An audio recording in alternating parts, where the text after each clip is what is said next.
હર હર હર હર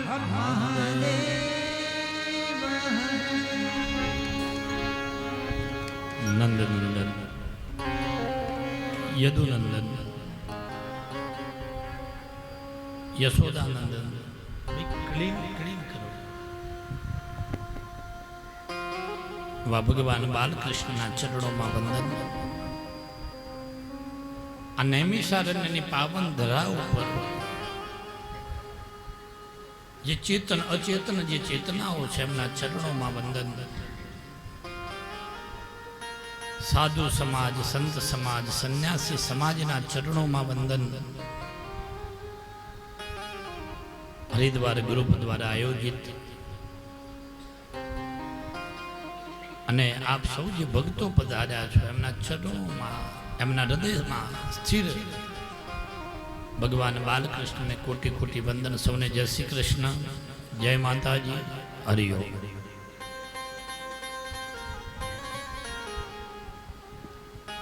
હવે આપણે કોઈ કાલે બેને પ્રશ્ન પૂછો તો કે આમ હર હર મહાદેવ બેનો હાથ ઊંચા થાય કે ન થાય? શું કહેવું છે બેનો તમારું?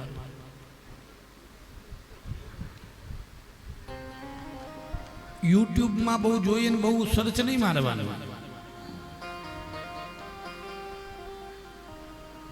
આમાં કલ્પનાઓ ઘણી છે. આ હર હર મહાદેવ છે ને કોઈ મુદ્રા નથી, પણ હે ભગવાન હું સરેન્ડર છું તારામાં. આ કોઈ શાસ્ત્રગત લીલા નથી. એટલે હાથ બહેનો ઊંચા થાય કે ન થાય, બધાએ થાય. મુદ્રાઓ છે દેવોને વંદન કરવાની. કાયદેસર ગણપતિ દાદાને તમારે વંદન કરવા છે તો કેમ થાય ખબર છે કોઈને? ગમ ગણપતયે નમઃ આ રીતે થાય. તુંડી મુદ્રા છે આ શાસ્ત્રની.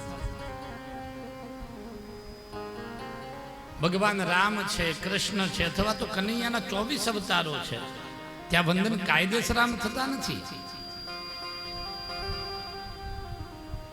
ઓમ નમો ભગવતે વાસુદેવાય આ શંખ મુદ્રાથી વંદન થાય. જો આ હાથ લો ડાબો, એમાં જમણા હાથનો અંગૂઠો મૂકો, મુઠ્ઠી વાળી દો, આ હાથને અહીં ભેગો કરી દો, અંગૂઠો જોડી દો.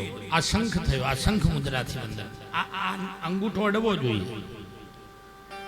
આ શંખ મુદ્રાથી ઓમ નમો ભગવતે વાસુદેવાય એ 24 અવતારોને વંદન થાય. કોઈ પણ દેવીના મંદિરમાં જાઓ, હોય મહાકાલી હોય, જગદંબા હોય, ચામુંડ હોય, કોઈ પણ દેવી એના મંદિરમાં જાઓ તો કઈ રીતે વંદન થાય?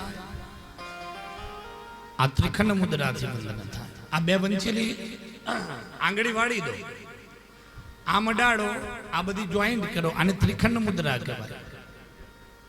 આ જગતમાં શક્તિઓ ઘણી છે, પણ 3 શક્તિ આગળ મહાશબ્દ લાગે. કઈ? એક છે મહાકાલી, બીજી છે મહાલક્ષ્મી અને ત્રીજી છે મહા સરસ્વતી.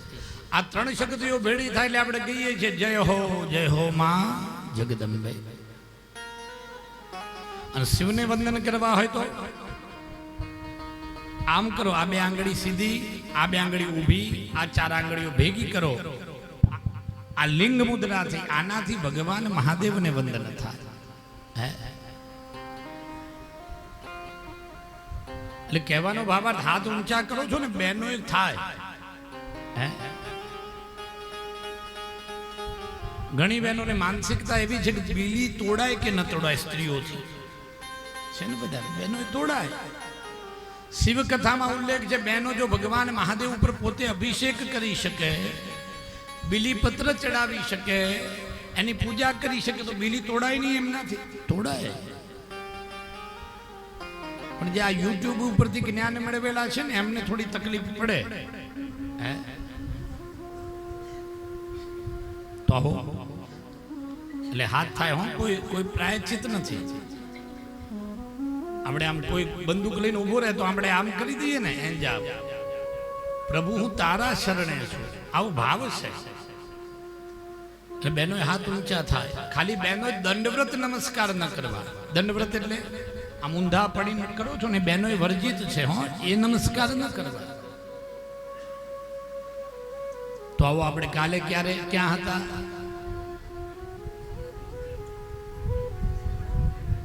ધ્રુવજી, હા, ધ્રુવ ચરિત્રમાં હતા.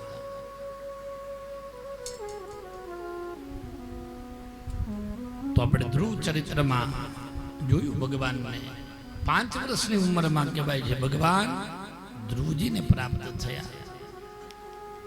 ધ્રુવજી રાજા બન્યા છે અને ભગવાનની કૃપા થાય એટલે બધા પાછા સબળા પડે. હે, ધ્રુવને આપ્યું અવિચળ રાજ, પોતાનો કરીને સ્થાપ્યો રે, હરિને ભજતા હજુ કોઈની લાજ જતા નથી જાણી, જેની સુરતા શામળિયાને સાથ વધે વેદવાણી રે. ધ્રુવજીને ભગવાન મળ્યા છે પણ ભક્તિ સાચી હતી. હે, દેખાવની ભક્તિ નથી કરવાની. હે, જ્યારે ભગવાનના શરણમાં જાઓ છો ત્યારે જેવા છો એવા થઈને જાઓ. હે, આડંબર કરવાની જરૂર જ નથી. હે, ધ્રુવજીના જ કહેવાય છે વંશમાં પૃથુ રાજા થયા.